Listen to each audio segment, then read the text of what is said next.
Nome: Paulo Freire. Data de nascimento: 19 de setembro de 1921. Local: Recife, Pernambuco. Cor dos olhos: castanho. Raça: humana.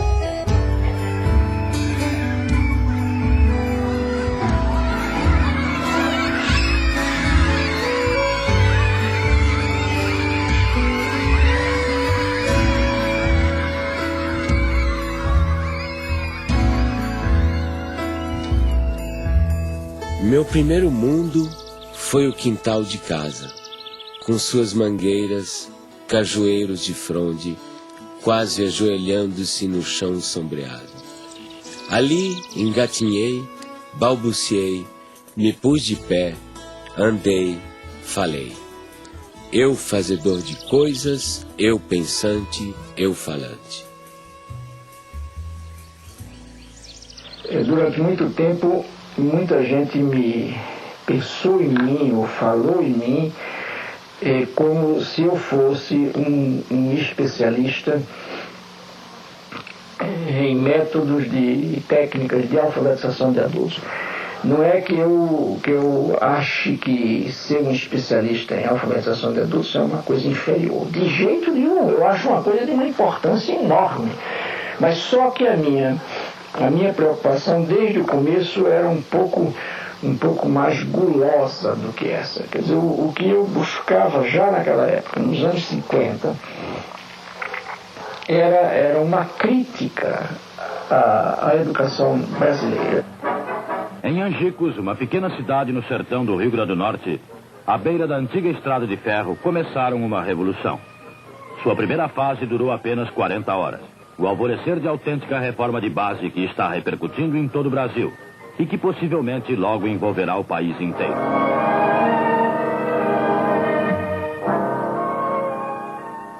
Eu tinha 6 anos de idade e tenho várias lembranças de lá, do Círculo da Cultura. Aprendi a ler sentada no colo do meu pai. Isso me fascina. Recordar o passado? Viver 2 vezes. Eu sempre soube viver 2 vezes.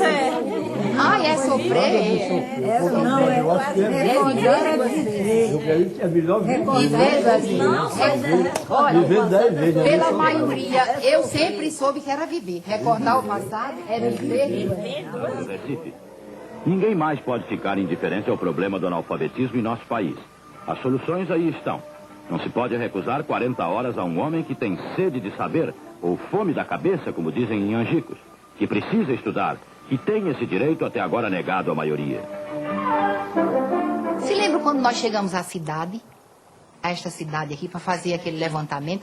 A Neida era muito pequenininha, tinha 6 anos, nem se lembra ainda, né? Mas eu me lembro alguma coisa. Eu lembro porque passou um jipe com alto-falante anunciando que ia chegar essa escola e as pessoas não acreditavam muito. Eu vi minha mãe dizendo assim para meu pai que queria estudar. Ele disse, isso não chega pra gente não. Cabia a nós fazer um plano de alfabetização e educação de adultos visando 100 mil matrículas, uma maneira de mudar a situação. Nós fomos recrutados, participamos de um treinamento e a primeira providência nossa foi nós nos deslocamos para Angicos para fazermos o levantamento do universo vocabular. Então íamos de casa em casa e ao final selecionaram, ele selecionou em Recife as palavras geradoras. No conjunto delas estava contido justamente todos os fonemas da língua portuguesa. Começando do mais simples, por exemplo, em Angicos a primeira palavra geradora foi belota. Então você sabe, belota são 3 sílabas fáceis, mais fáceis, não é? E muito usadas. Então, a partir das palavras, quando nós vencemos todas as sílabas, aí começamos a formar as frases. Olha, a velocidade com que isso ocorre, na primeira aula de alfabetização, quando se vai escrever num caderno, a folha do caderno é insuficiente para escrever 3 sílabas. E o lápis fura a folha do caderno. Naquele momento em que eu comecei a aprender com a classe trabalhadora, o que significava ser uma consciência dependente, uma consciência política dependente. Um ciclo da cultura é o nome que nós demos, Paulo Freire deu, para substituir a classe de alfabetização. Porque na classe de alfabetização permanece aquele sentimento de A sobre B, ou seja, de um professor que dita, um professor que diz, que transmite uma educação bancária, entende? E alguém que recebe. Quando nós chegamos em casa às 10, 8 horas da noite, 7 horas da noite, os meninos estão endiabrados porque não comeram bem, estão sujos, não tem água para tomar banho. Os meninos estão com fome, chateados, cansados, aborrecidos e impertinentes, e nós não podemos deixar de dormir, porque no dia seguinte, às 4 horas da manhã, a fábrica apita para acordar o bairro inteiro. E aí dizia ele: agora, como é que o senhor vai querer que com uma situação como essa a gente tenha o diálogo que o senhor quer? E eu morto, quer dizer, o homem fez naquela noite uma análise de classe que eu não tinha sido capaz de fazer. Noite após noite, 1 hora por dia, aula, que é o voto. Quem vende o voto não pode mais reclamar trabalho. Quem vende o voto é a massa. Povo vota com consciência. A política, né, na época, havia muita pressão, né, aos movimentos sociais, e nós estávamos em pleno trabalho de alfabetização em 64, quando houve o golpe. E quem estivesse naquela escola estudando, quando viesse, aí pegava aquele povo todinho e levava, prendia. Sim, aí todo mundo ficou com medo, né? Eu sei que papai chegou em casa e disse: olha, minha filha, mamãe, você se ajuda que for de papel, ajunte papel, lápis, livro, e faça um foguinho, bota em cima e toca o foguinho tudinho. Desse mesmo jeito eu fiz.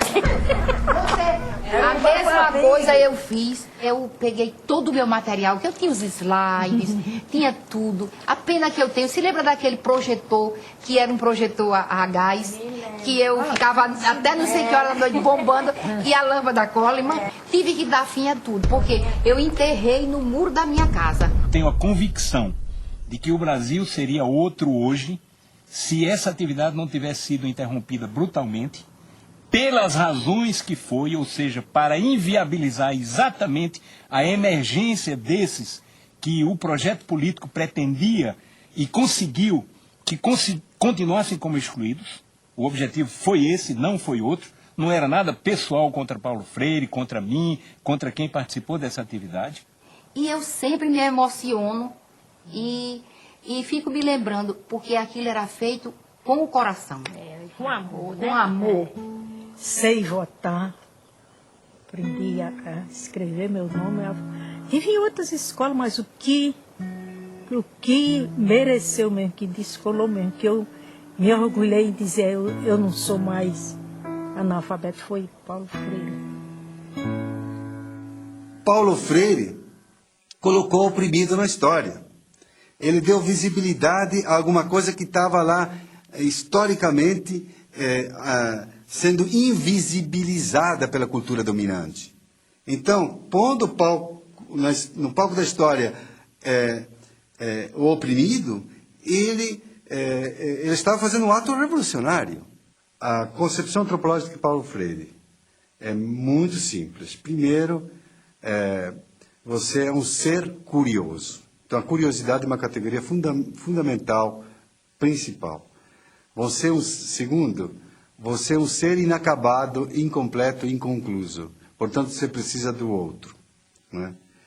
E terceiro, né, se você nasceu como um ser de ligação, conectivo com o mundo, e você comparte com o outro, né, compartilha com o outro o mundo, né, esse mundo está em transformação. Portanto, a antropologia de Paulo Freire está baseada na ideia de que o ser humano está em constante evolução e constante transformação. Primeiro, se nós somos um ser curioso, a primeira coisa que vamos fazer é ler o mundo. Então, a leitura do mundo é um princípio fundamental da teoria do conhecimento de Paulo Freire. A segunda é a tematização. Pegar aquelas palavras geradoras, aqueles princípios geradores, aquilo que o povo conhece, no caso do método de alfabetização, né? Aquilo que o alfabetizando conhece, e descobrir o que significa. E a terceira é a problematização. Você vê, a problematização é o momento culminante do método freiriano. Então, por isso que Paulo dizia, não quero saber de ser conhecido apenas como alguém que inventou o método. Porque, exatamente, o seu método está ligado à sua teoria de conhecimento e à sua antropologia. Professoras, professores, alunos e alunas, boa tarde.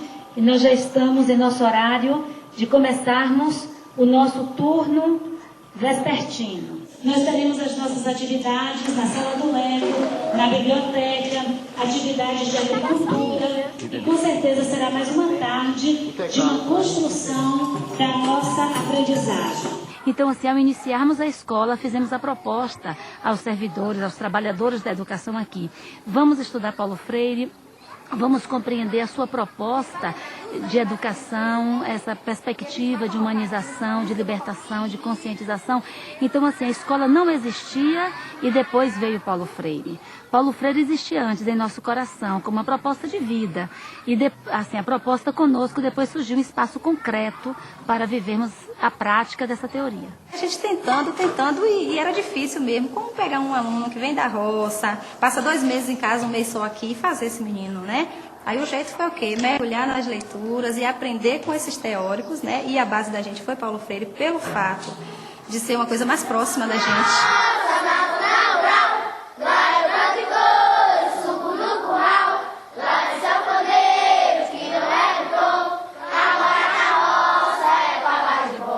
As crianças que nos chegam muito diferentes das crianças que são urbanas. Naturalmente, quando elas chegam, elas não conhecem o vaso sanitário, que para a gente é um valor, e isso ainda me emociona. Saber que muitas das nossas crianças tiveram que usar muito tempo o quintal da escola porque não sabiam usar um vaso sanitário. Então elas chegam aqui, às vezes, com um comportamento muito agressivo, né? Às vezes nós temos crianças aqui trazidas pelo conselho tutelar, crianças que a gente não conseguia chegar junto, tocar, porque elas resistiam. E hoje a gente vê, assim, transformação mesmo na vida deles, né? Hoje são crianças que sentam no colo, se a gente senta, eles vêm, chegam, sentam no colo. Crianças que a gente teve grande dificuldade para chegar junto. Ficou nervosa?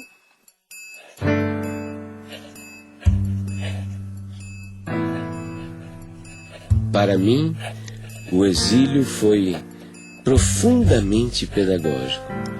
Quando exilado, tomei distância do Brasil, comecei a compreendê-lo melhor. O exílio, rapaz, o exílio me deu muito. Só que o preço do dado é equiparado, tá fazendo? A quantidade que tu ganha é a quantidade que tu tem que pagar. O preço é alto, o preço é e foi alto. Olha, eu só não te diria que eu me sentia destroçado, porque afinal de contas é muito difícil que eu me destroce, entende? Mas eu sofri profundamente. Então havia dimensões da nossa cultura que me fustigavam, como por exemplo o gosto da comida. Nós, claro, tínhamos muita saudade do clima, da gente, da língua, né? Mas a estrutura familiar na questão da comida, por exemplo, do universo, né? Da cultura, nós tínhamos tudo. Todo dia minha mãe arrumou feijão não sei aonde, e galinha de cabidela, que ela ia, achava no mercado Las Vegas, trazia e fazia a jeba da galinha. Era uma comida que se você entrasse... Era uma casa pernambucana, era uma casa brasileira. E não há como sacrificar a sua identidade cultural. Eu nunca me senti melhor do que ninguém porque sou brasileiro, mas nunca me senti pior do que ninguém porque sou brasileiro.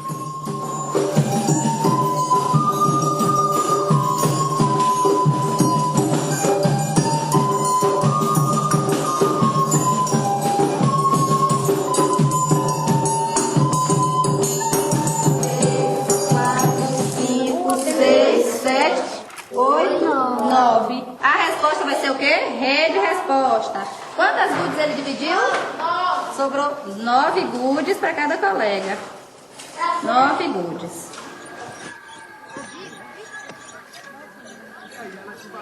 Isso aqui é uma ferramenta chamada sacho.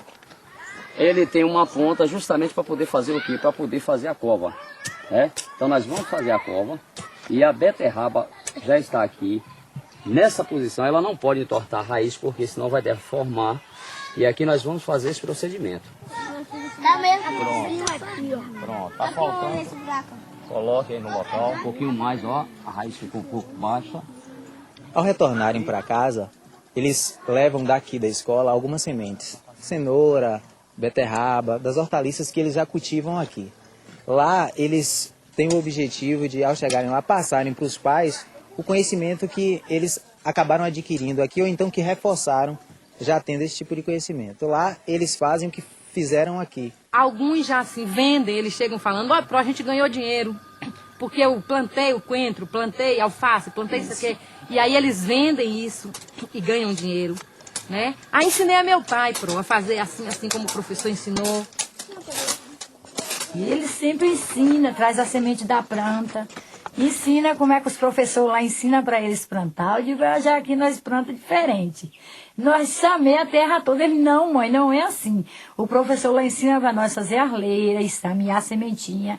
Depois, se tiver junto, ele vai, arranca um pouco daquela muda para poder ficar mais embastida. Ele sempre conta tudo.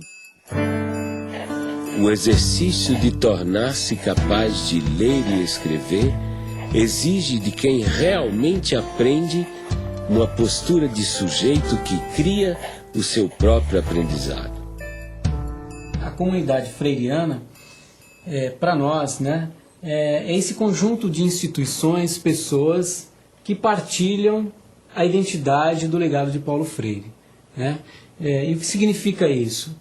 Na verdade, são associações, grupos, instituições que vão se formando no mundo. Por exemplo, Portugal e Espanha. Em Portugal ocorreu o Fórum Paulo Freire em 2004, este ano agora, 2006, né, na Espanha. Enfim, são centros de estudos, né, freirianos, né, pesquisas, espaços de formação educacional. Oi, Luísa Cortesão. Primeiro, quero te agradecer muito pela sua contribuição aí de Portugal nesse documentário. Gostaria que você falasse um pouquinho o que é que vocês estão realizando, a experiência freiriana do Instituto aí. Está a ver, portanto, são debates muito aprofundados e muito fundos sobre questões teóricas que têm que ver com problemas que são sentidos na realidade. Fizemos, o título é a exclusão ou as exclusões.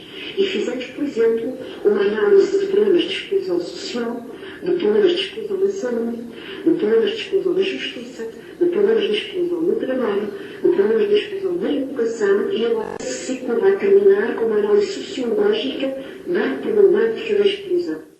O que te levou a fundar uma cátedra Paulo Freire aí na Suécia, num local em que, digamos assim, há tão poucos oprimidos? Aquí en Suecia, después de los años 70, que la gente conoció aquí a Paulo Freire, hay un renacimiento de interés. Aquí en Uppsala hay un proyecto muy interesante de desenvolvimiento sustentable, medio ambiente, ¿no? Y esta gente está muy interesada en los esquemas de concientización, ¿no?, de pensamiento crítico freiriano.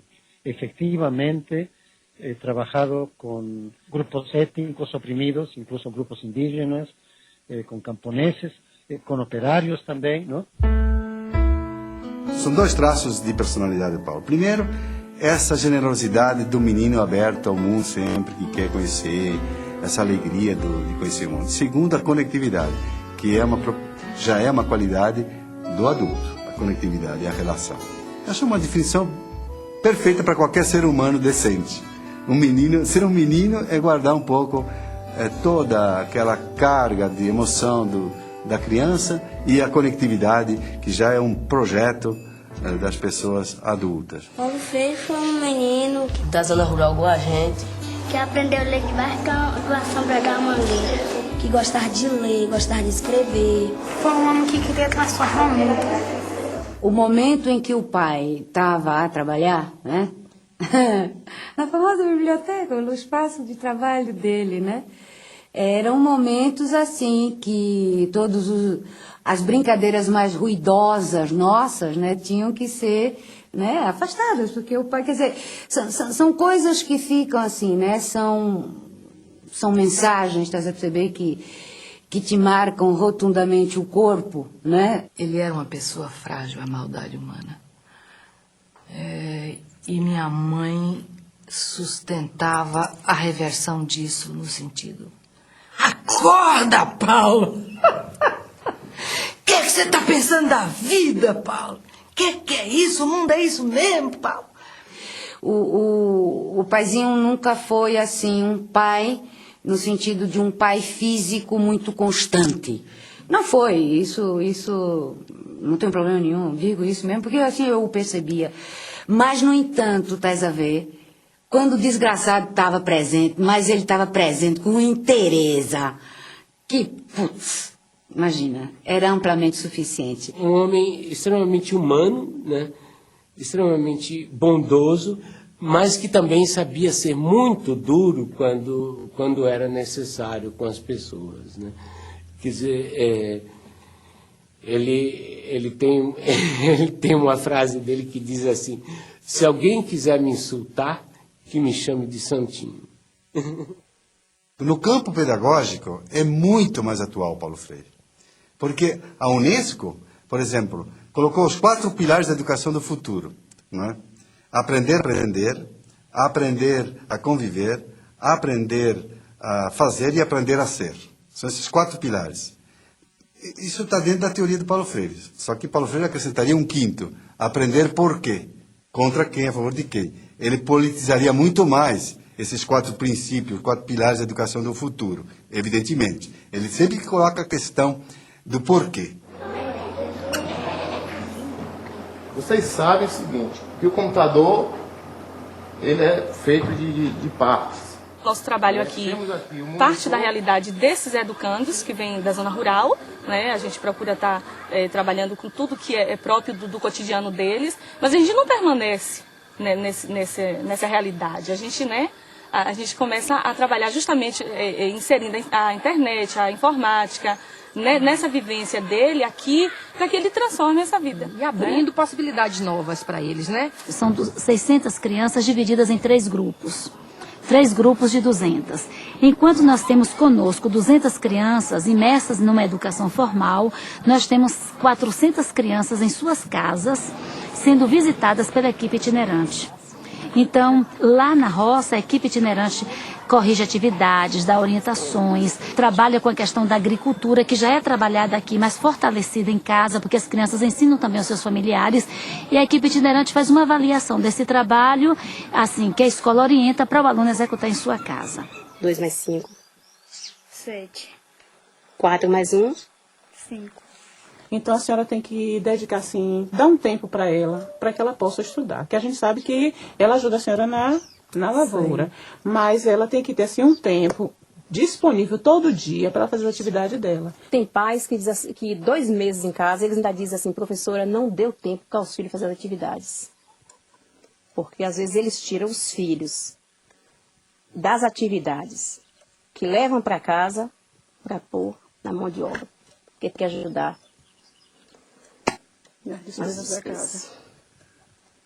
Eu estou trabalhando agora com atividade de artes. E essas atividades é uma atividade que desenvolve a coordenação motora, cognitiva e também ajuda no desenvolvimento da criatividade de cada criança.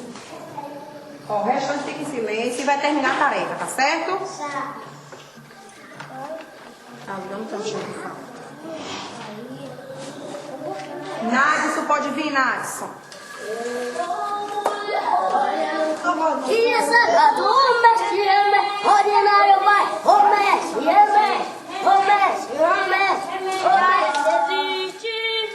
E tomar o banho bem o quê? Passar o sabonete no corpo, atrás, no banho, tira a calcinha e tipo os meninos tiram a cueca. Lave a parte íntima de vocês bem lavada. Fica lá sujinho, Aí vai criando sujeirinha, sujeira, sujeira, e daí cria dó.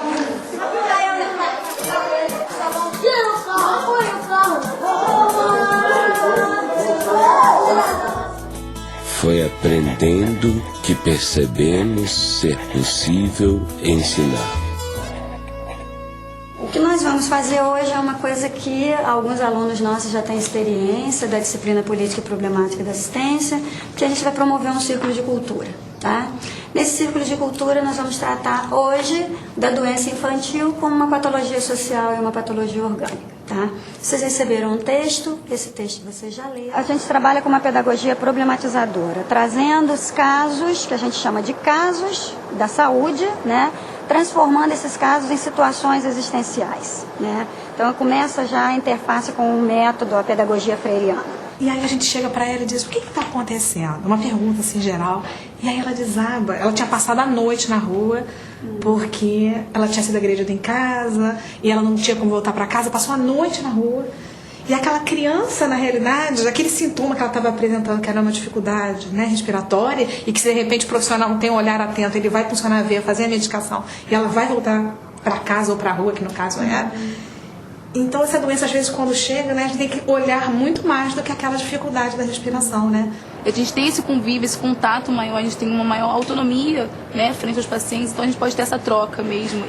E lá a gente vê os casos de reciprocidade de mão dupla e a de uma via só. Quando você chega a um paciente e talvez nem dá um bom dia, já chega fazendo os procedimentos que tem que se fazer, é uma outra forma de reciprocidade, entendeu? E quando você chega falando, bom dia, como você tá, tudo bem? E aí, acho que você perde um minuto a mais, e às vezes nem é perda, é ganho, porque você vai ter o melhor atendimento mesmo para esse paciente.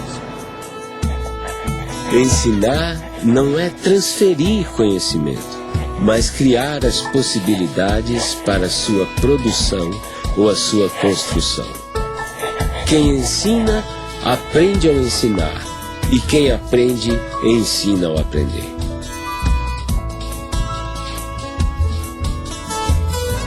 Pedagogia do Oprimido, que é um livro que já estava praticamente pronto em 68, mas que saiu publicado pela primeira vez em 70, e que é o principal livro do Paulo Freire, o mais importante. Há pouco tempo encontrei esse livro, Pedagogia do Oprimido, 15ª edição.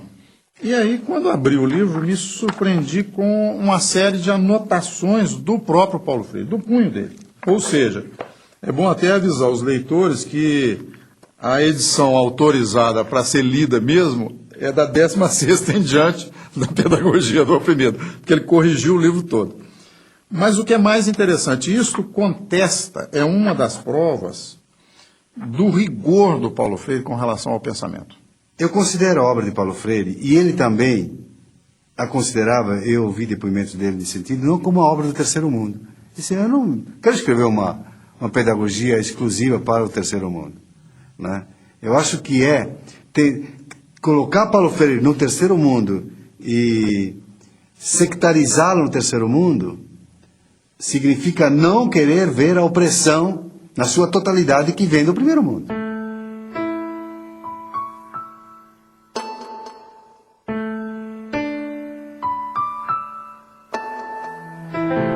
Ela foi a primeira leitora da pedagogia do oprimido, né?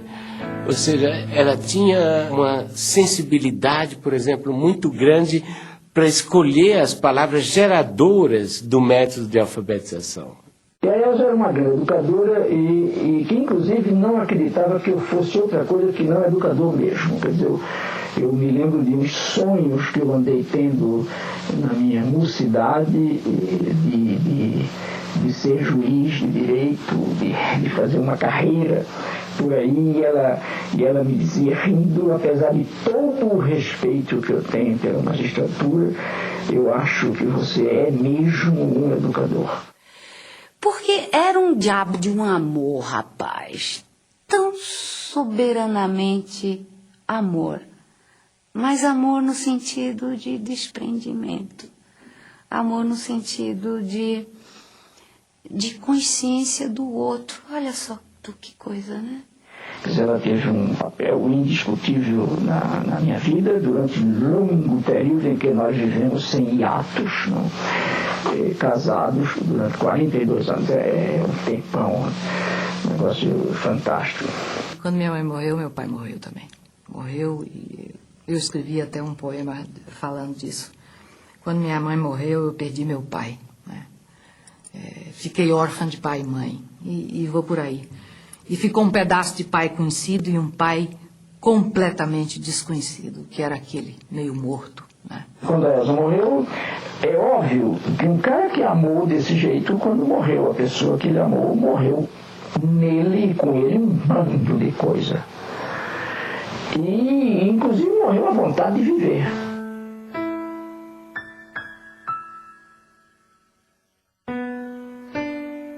Eu encontrei um Paulo maduro, um homem seguro, um homem cortês, extremamente amoroso, criativo e que se oferecia a mim na plenitude das suas qualidades. Nós temos que educar para sermos seres mais. E o ser mais em Paulo é isso, é ser mais humanos, ter mais qualidade enquanto gente.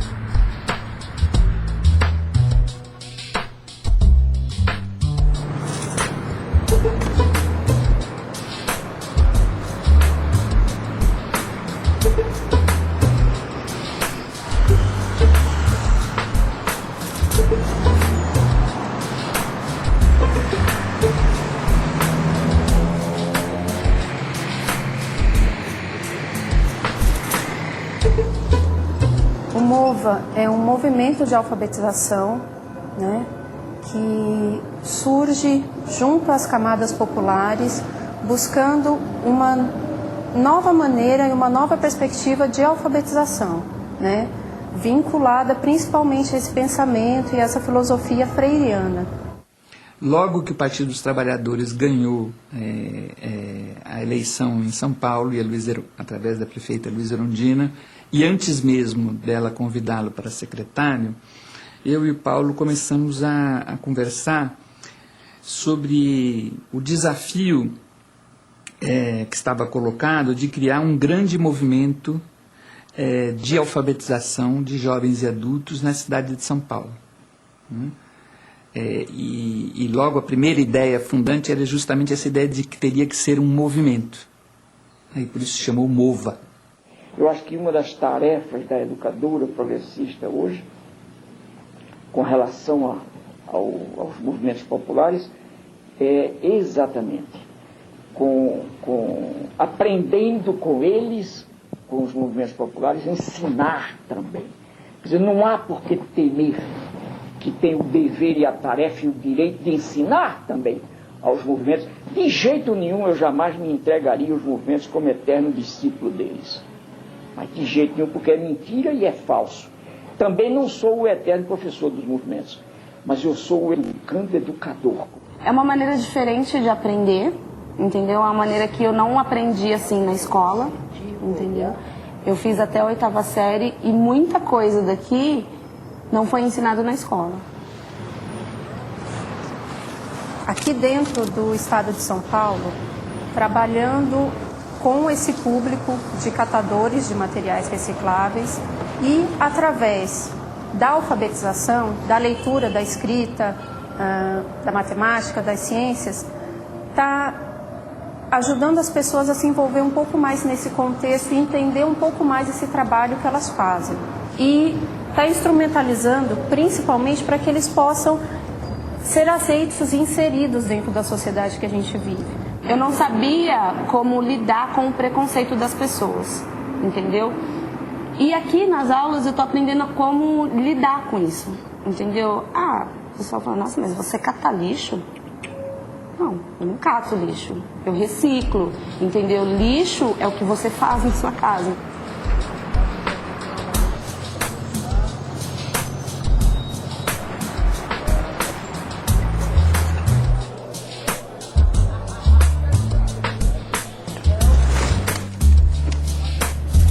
Estou aprendendo mais a me comunicar mais com as pessoas, né, que é um pouquinho fechado e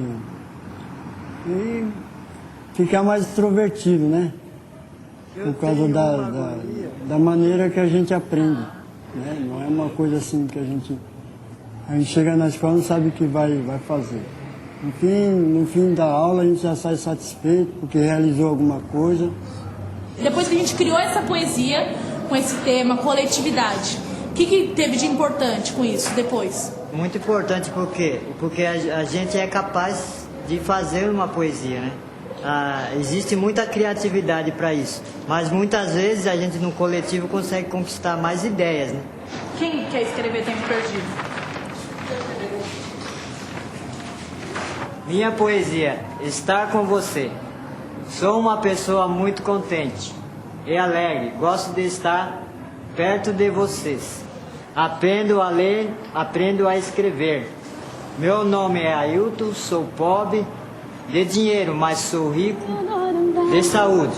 Sobre as águas do mar e a luz brilhar ali pela rua passar sem saber o que, me sentindo tão só, sinto que é amor, sigo amor, amando-te assim,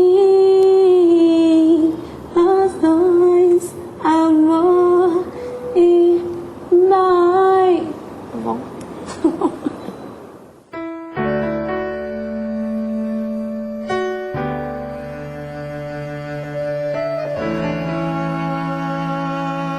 Eu acho que a gestão Paulo Freire à frente da secretaria marcou, né, para sempre a possibilidade, né, do desenvolvimento de uma educação pública, popular e democrática. Eu acho que houve uma preocupação, né, muito profunda com valorizar, né, a figura dos educadores e das educadoras da rede municipal. E aqui é preciso fazer um parênteses para dizer que eram considerados educadores e educadoras não só os professores, mas todas as pessoas que constituíam, né, o espaço da escola, a merendeira, o zelador, os funcionários, né? Eu sou um intelectual que não tem medo de ser amoroso. Eu amo as gentes e amo o mundo. E é porque amo as pessoas e amo o mundo que eu brigo para que a justiça social se implante antes da caridade.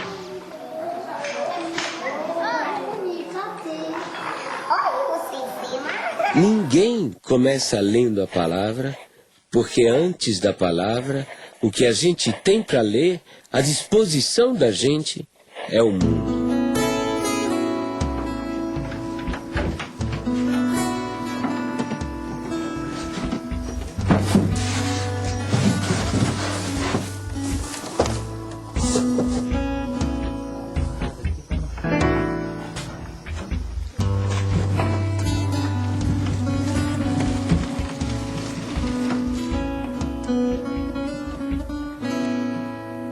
Se não tivesse esse curso aí, né, nós não aprendíamos mais a ler, não aprendia nada, ia ficar pro resto da vida sem saber ler nada. Porque a pessoa que não sabe ler, praticamente ele é cego, né?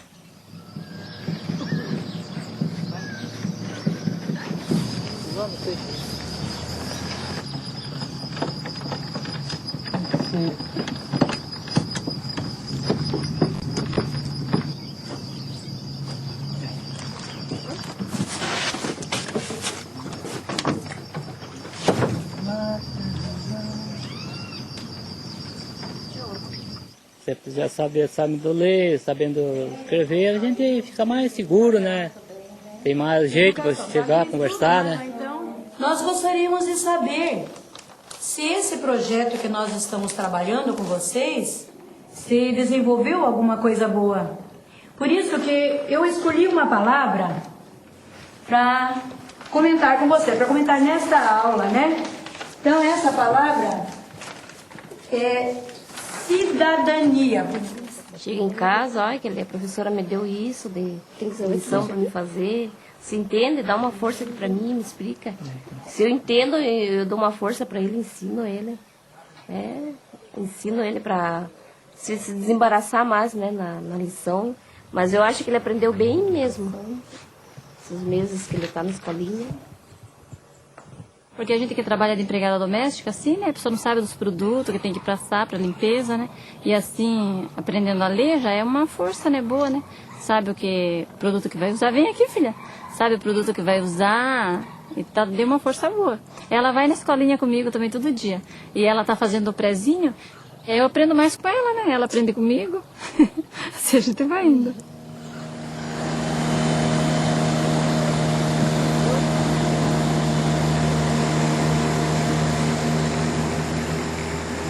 Quando eu comecei a dar aula para eles, eu pensei que eu não fosse conseguir, né? Eu pensei que eu não fosse conseguir devido à dificuldade deles, porque eles chegaram para mim cruz, né? Não sabiam nada. Aí eu comecei, passou umas 2 ou 3, acho que não chegou um mês de aula, chegou uma das alunas e falou: Miriam, eu consegui ir na Previdência Social, sozinha. Eu fiquei até emocionada, né? Quando eu vi assim, né, o Ministério, né? Aí, olhei assim, aprendi a ler. Para mim era uma emoção. Porque na época a gente era jovem, num dia não tinha oportunidade para estudar, né? Eu só trabalhava. Então, eu dei graças a Deus, né? Por essa oportunidade, né? Que a gente teve agora estudar, porque tudo tem seu tempo, certo, né? A alfabetização é uma experiência criadora. E significa que o alfabetizando tem que criar, tem que montar, para usar uma expressão mais técnica, o seu sistema de sinais gráficos. Quer dizer, ele tem que ser, no fundo, o arquiteto desta produção ou desta criação, obviamente ajudado, ou ele ou ela, ajudado pela educadora ou pelo educador. Para mim, deu muito serventia, né? Porque eu tinha problema de falta de letra. Para me escrever, eu comia muitas R, eu trocava assim, sabe? Agora não. Já estou bem melhor, graças a Deus. Quando eu vou fazer no banco, pagar dinheiro, qualquer coisa que eu vou fazer no banco assim, eu já não vou com aquele medo que eu tinha, sabe? Então eu já vou ciente do que eu estou fazendo, né? Nosso Vale do Ribeira aqui, o Iguape, o que você fala não é necessário para nós aqui, dessas coisas ou de mais alguma coisa que você não falar? Em primeiro lugar, estudo, né? E segundo, para mim, é emprego. E vindo a indústria, fábricas, essas coisas, aí gera emprego, né?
E outra pessoa aprendendo a ler e escrever pode pegar também pode arrumar um outro serviço melhor, né? Tem tudo isso, então eu estou estudando e graças a Deus estou aprendendo. Vamos ver se chegou lá, né?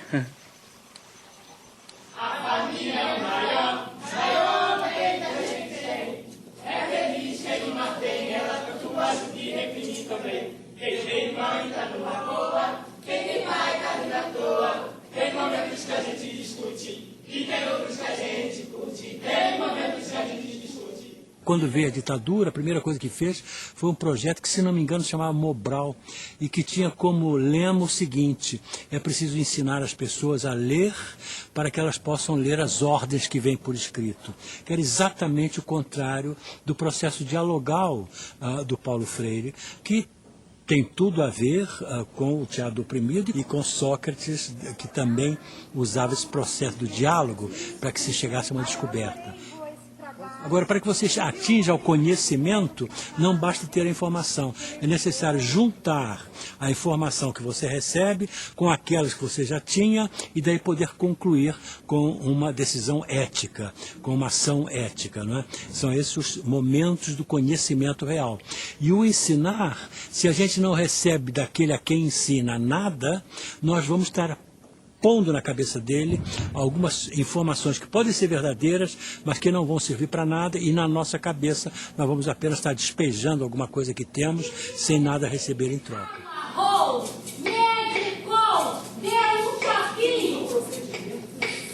Eu não tenho dúvida nenhuma de que eu não posso ser entendido fora de uma compreensão da ética em mim e da política em mim. Eu acho que nenhum educador, nenhum pensador da educação está afastado disso. Quer dizer, a educação, enquanto formação humana, é um esforço indiscutivelmente ético e estético. Quer dizer, não há como separar também a decência da boniteza. Entende? Quer dizer, a educação, enquanto busca de boniteza, necessariamente procura a decência também, a decência do ser.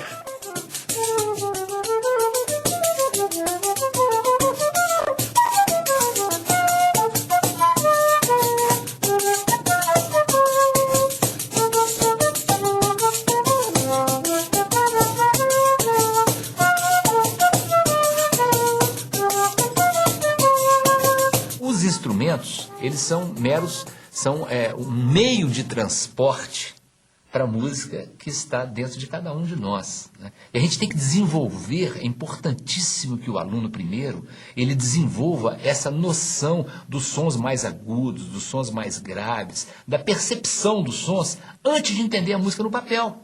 Agora presta atenção no que eu vou tocar para vocês. O som mais grosso, esse aqui, ó, esse som mais grosso, é esse som aqui. Agora tem esse outro dó aqui, olha. É um som um pouco mais agudo, ó. Esse. Agora esse outro é um pouco mais agudo. E esse último é muito fininho, parece um passarinho ou um bicho que tem um som muito fino, ó. Processo de alfabetização musical, do início da aprendizagem musical das escolas tradicionais, ele trabalha da forma contrária. E aquilo que me motivou a desenvolver esse trabalho a partir da perspectiva freiriana. Então, o aluno, ele levanta, digamos, a nota Dó, né? Dó, Ré, Mi, Fá. E o TEDEM diferencia essa forma de aprendizado porque fica em destaque, né? Fica o espaço vazio do som do som que você está querendo produzir, reproduzir, né?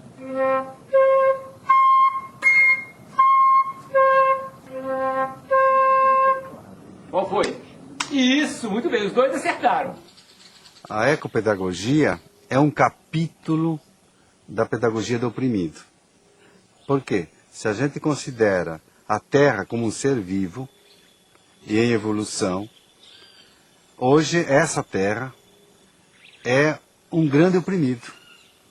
Nós vivemos de forma insustentável. Nós temos tudo para destruir o planeta, não pelas bombas atômicas. Nós podemos destruir hoje o planeta pelo modo insustentável de vida que vivemos nesse planeta. Então, nós temos que refundar os princípios da pedagogia para que ensine as crianças, jovens e adultos a viverem de forma sustentável, a terem um estilo de vida sustentável. Então, eu creio que esse vai ser o grande tema do século XXI. E Paulo Freire é esse educador do século XXI, porque estava extremamente ligado a essa temática da sustentabilidade. Quer dizer, há pessoas que me consideram um sonhador, e eu sou um sonhador, mas não um sonhador maluco. Mas há pessoas que me consideram um idealista, mas um idealista perigoso. E para mim, não. Para mim, a esperança faz parte disso que a gente vem chamando natureza humana. Eu gostaria de ser lembrado como um sujeito que amou profundamente o mundo e as pessoas, os bichos, as árvores, as águas, a vida.